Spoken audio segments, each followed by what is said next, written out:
President Prabowo of Indonesia for their incredible support of these efforts to secure the new day for the Middle East.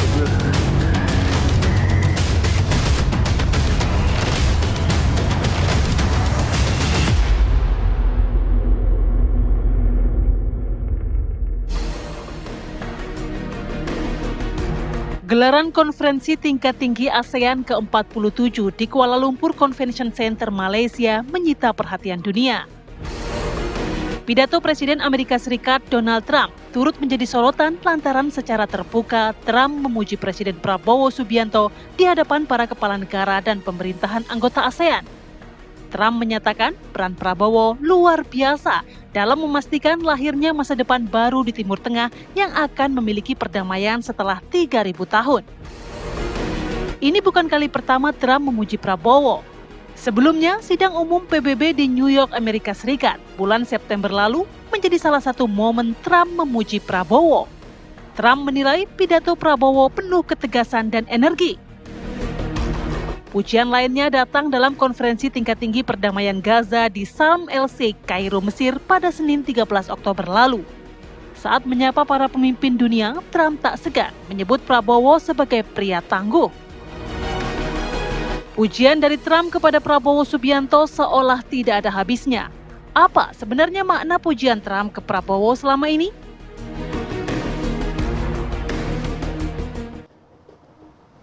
Ya, karena ini bukan hanya pujian semata begitu kan, Reza. Kalau kita lihat kan ini bahkan lebih dari satu kali. Kita coba lihat kemarin ya pujian yang disampaikan oleh Donald Trump pada saat KTT ASEAN. Wow, sahabat saya Presiden Prabowo Subianto gitu kan, dan juga memuji upayanya dalam hal perdamaian di Gaza setelah 3.000 tahun begitu. Ini suatu pujian yang tentu secara diplomatik punya dampak. Kita simak dulu ya. Betul, kita lihat ya. As my friend, President Prabowo of Indonesia for their incredible support of these efforts to secure the new day for the Middle East. It really is a new day. There's never been a period of time like this. The Middle East will have peace after 3,000 years. This is a very strong peace. It's going to be an everlasting peace. We're delighted to forge richer partnerships on energy technology, artificial intelligence, critical minerals, and other industries. I'd like to just say the United States is for you. The United States, and we're here to see if we can get the hostages back and get the war over and get back to life in the Middle East. And you too, my friend. Great speech. You did a great job pounding on that table. I said, how would you like to deal with him when you left? It's not easy. You did a great job. Thank you very much. Thank you, everybody. We're going to work very hard on this. This is going to be just back. Nah, kita udah lihat ya tadi seberapa dekat seperti hubungannya. Bahkan di KTT Gaza sebelumnya kan juga sempat ada bocor-bocor tuh suara bahwa ingin bertemu dengan Erik lah segala macam. Itu menandakan kedekatan antara kedua kepala negara ini dan hubungannya baik-baik saja ya. Nah, itu dia. Tapi bagaimana dampaknya terhadap birokrasi dan juga kemudian hubungan diplomatik antara dua negara ini? Apa sih sebenarnya makna tujuan dari ujian Trump di hadapan banyak tokoh dunia ini? Kami akan membahasnya bersama dengan sejumlah narasumber kami. Sudah hadir ada Prof. Angel Damayanti, pakar hubungan internasional dari UKI Jakarta. Selamat pagi, Prof. Pagi, Aduh, seger banget ya pagi ini. Yang sebelah nggak kalah seger, jangan sampai nggak dipuji juga nih ya. Ada anggota Komisi 1 DPR RI, ada Mbak Kole Soleh. Halo Mbak, apa kabar? Baik, sehat selalu. Alhamdulillah sehat. Agak lemes Bang, belum sarapan? Belum. Habis ini kita sarapan ya Bang. Kita ke Prof. Angel dulu. Prof. Angel, Anda ngelihatnya gimana antara hubungan Trump dan juga Presiden Prabowo ini? Sepertinya kan baik-baik saja dan beberapa kali dipuji, ada makna tertentu gak sih? Ya, saya melihatnya dalam 3 perspektif ya. Yang pertama tentu saja ini sangat menguntungkan Indonesia karena bicara menaikkan citra positif Indonesia di mata dunia. Bukan hanya di ASEAN, tapi juga tentu secara internasional karena disebut Indonesia turut terlibat dalam KTT perdamaian Gaza misalnya. Itu menunjukkan memang peran Indonesia yang semakin signifikan. Itu satu poin. Poin yang kedua, saya juga melihat dalam hal ini ada kepentingan Amerika Serikat juga nih, gitu. Terutama melihat Indonesia termasuk yang boleh kita bilang negara pemimpin di ASEAN, di kawasan Asia Tenggara atau di kawasan Asia Pasifik, sehingga ada kepentingan apakah gitu yang membuat Indonesia sepertinya diangkat gitu ya, dipuji. Memang secara ini kan pujian bisa bermakna strategis, bisa juga simbolis gitu ya. Nah, kemudian yang ketiga yang paling penting menurut saya, kita boleh senang, kita boleh bangga punya presiden, punya kepala negara, Indonesia diakui secara internasional. Tapi yang lebih penting lagi, Mas, Mbak, bagaimana pujian ini bisa bermanfaat untuk publik di dalam negeri. Betul. Artinya pujian ini bukan sekedar retorika, bukan sekedar simbolis, tapi juga tadi meningkatkan kerjasama untuk kepentingan-kepentingan publik di dalam negeri, masyarakat semakin sejahtera, sehingga anggota DPR melihatnya juga banyak kinerja-kinerja baik yang sudah dilakukan oleh pemerintahan Prabowo yang mensejahterakan rakyat. Mungkin itu. Sebenarnya berdampak sama perang tarif sebelumnya gak sih? Kan itu yang sudah dilakukan sama Trump gitu ya? Betul. Untuk Indonesia memang belum terlalu kelihatan. Artinya Indonesia masih tetap dapat tarifnya 19%.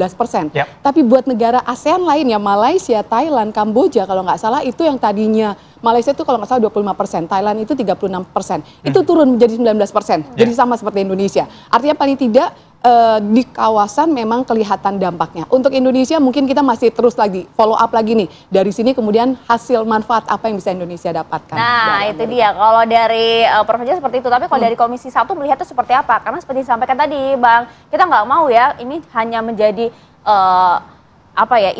euforia saja di mata dunia, tapi dampaknya untuk kami masyarakat Indonesia seperti apa? Saya rasa saya melihat dari dua sisi ya. Satu sisi ekonomi. Sisi ekonomi ternyata kawasan ASEAN yang stabil tumbuh ekonominya kan Indonesia ya. Nyaris Indonesia tidak begitu perubahannya tidak signifikas dibanding dengan negara-negara ASEAN lainnya.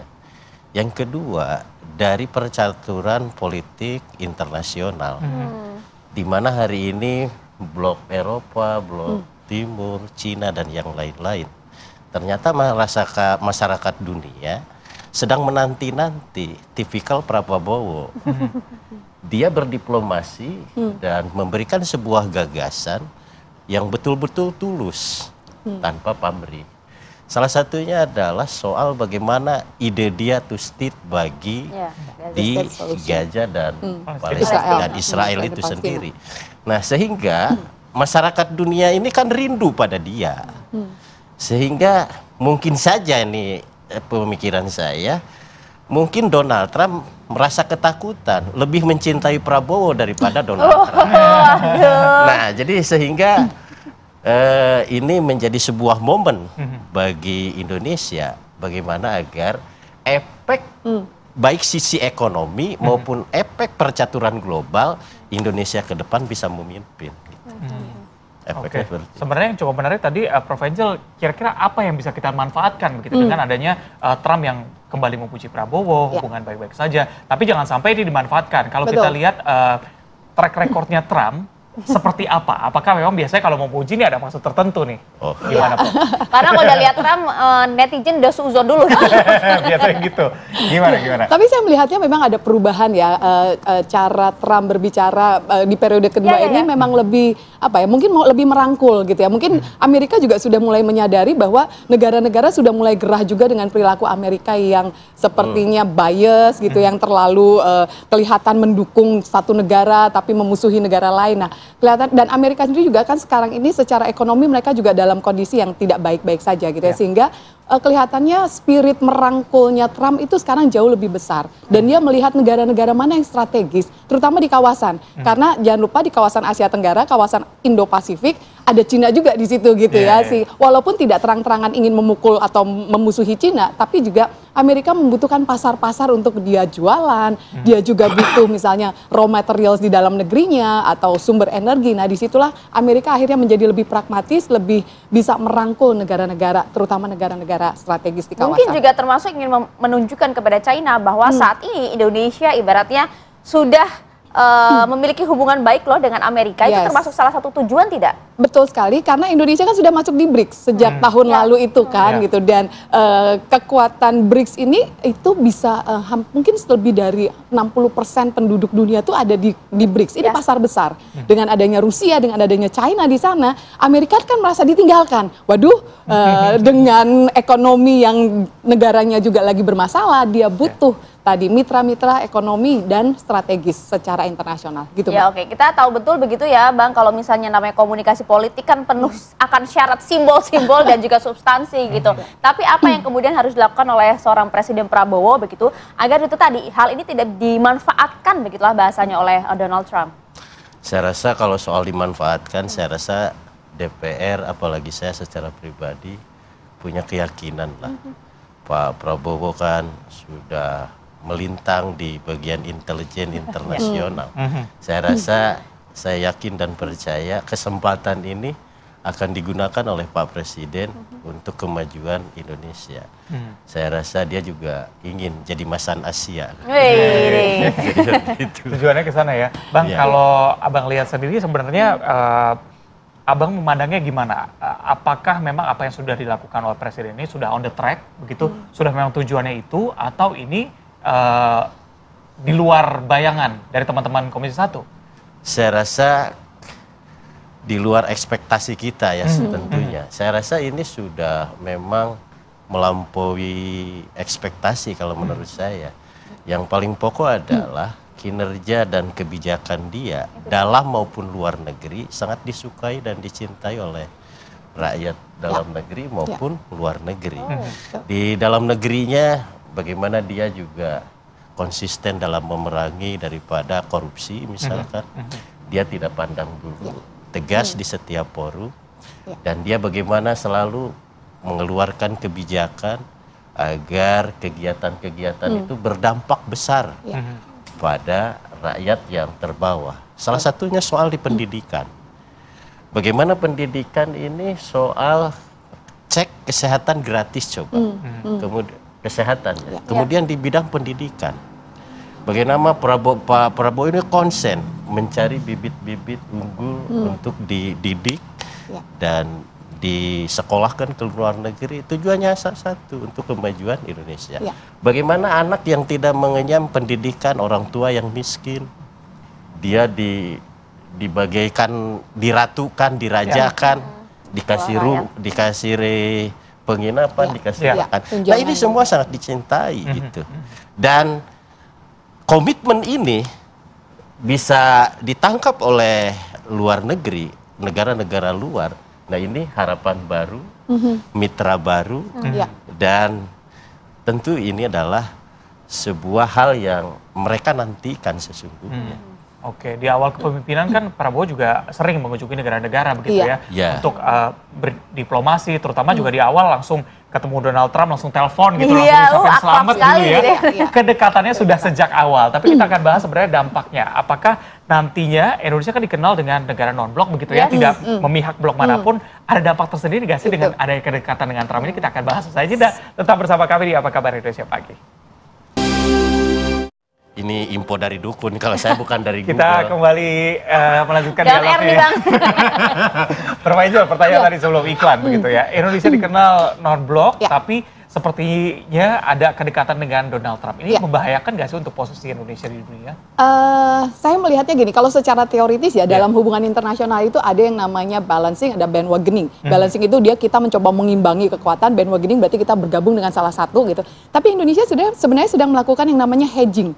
Kita tuh membuat semacam poros tengah gitu ya, karena betul hari ini kita dipuji Amerika dan Presiden Trump dengan Presiden Prabowo sepertinya ada kedekatan personal gitu ya, tapi sebelumnya kan Indonesia juga sudah bertemu dengan Presiden Xi Jinping dan Rusia gitu ya, Presiden Putin, dan Indonesia juga sudah masuk ke BRICS dan Indonesia mau masuk OECD. Saya melihatnya sebenarnya ini upaya pemerintah kita, Presiden Prabowo terutama, dalam menjalin hubungan dengan semua pihak. Ini bagian dari politik bebas politik luar negeri bebas aktif. Kita bebas bertemu, bergaul, bekerja sama dengan siapa saja, dan yang penting kita aktif melakukan perdamaian internasional dan tadi diplomasi ekonomi yang bisa mensejahterakan rakyat. Saya melihatnya seperti itu. Ya, karena banyak juga kan kemudian para pakar mengingatkan bahwa Indonesia tetap loh menjadi anggota non-blok, jangan sampai lupa itu dia itu. Anda melihat ada yang salah dengan ini? Saya sih tidak melihat ada yang salah. Artinya Indonesia tetap berteman dengan semuanya kok, dan tidak menunjukkan keberpihakan yang terlalu terlalu kuat kepada salah satu pihak. Enggak, Indonesia terbuka, berteman, bergaul, bekerja sama dengan semua pihak. Oke, yang harus dilakukan Presiden Prabowo sebenarnya apa? Ketika dipuji beberapa kali oleh Trump, apakah harus memuji balik atau gimana? Saya melihatnya gini Mas ya, hari ini tuh pujian itu menjadi alat diplomasi yang cukup ampuh untuk membuka kerjasama. Kalau dulu biasanya dalam HI kami melihatnya negara-negara tuh lebih banyak menggunakan sanksi, tekanan, kemudian kekerasan secara militer gitu ya. Tapi hari ini dengan Trump beberapa kali memuji, saya melihatnya loh, ini kayaknya pujian digunakan sebagai alat diplomasi untuk membuka tadi kerjasama atau tadi untuk menghindari jangan sampai salah satu negara ditinggalkan gitu kan. Semuanya perlu terlibat, ada interconnectedness gitu ya, dan pujian itu bisa menjadi salah satu alat diplomasi untuk mengarah ke sana. Saya melihatnya begitu. Ya, ini dilihat berarti secara kacamata hubungan internasional ini adalah hal yang baik begitu ya. Tapi kalau kita melihat juga begitu ya komentar sejumlah netizen begitu ya, nampaknya untuk mereka yang mungkin bisa kita katakan pro Palestine gitu ya, ada beberapa pihak juga yang mungkin nampaknya kurang nyaman melihat kedekatan Pak Presiden Prabowo dengan Donald Trump. Apa kemudian yang bisa didorong oleh Komisi 1 menanggapi hal ini? Saya rasa saya secara pribadi dan tentu secara kelembagaan memahami kalau tadi basicnya adalah soal netizen yang tidak begitu laik kepada sikap Pak Presiden. Sesungguhnya bahwa apa yang dilakukan Pak Presiden, dia selalu bersemboyan musuh satu terlalu banyak, kawan seribu masih kurang. Saya rasa pujian-pujian Pak Donald Trump tidak dijadikan kegeeran saya rasa bagi Pak Prabowo, tetapi saya yakin dengan insting yang kuat, dengan strategi yang matang, dia akan manfaatkan bagaimana two-state ini bisa wujud untuk kedamaian bagi Palestina, juga keamanan bagi Israel. Karena memang saya secara kelembagaan ya, itu masuk akal. Two-state ini masuk akal. Karena Indonesia non-blok itu sendiri. Nah, oleh sebab itu saya rasa tidak perlu khawatir dan tidak perlu jelas terhadap Pak Presiden, tetap akan memperjuangkan Palestina merdeka 100%, dan rencananya menurut informasi bahwa Indonesia betul-betul akan mewujudkan kedamaian itu dengan cara apa?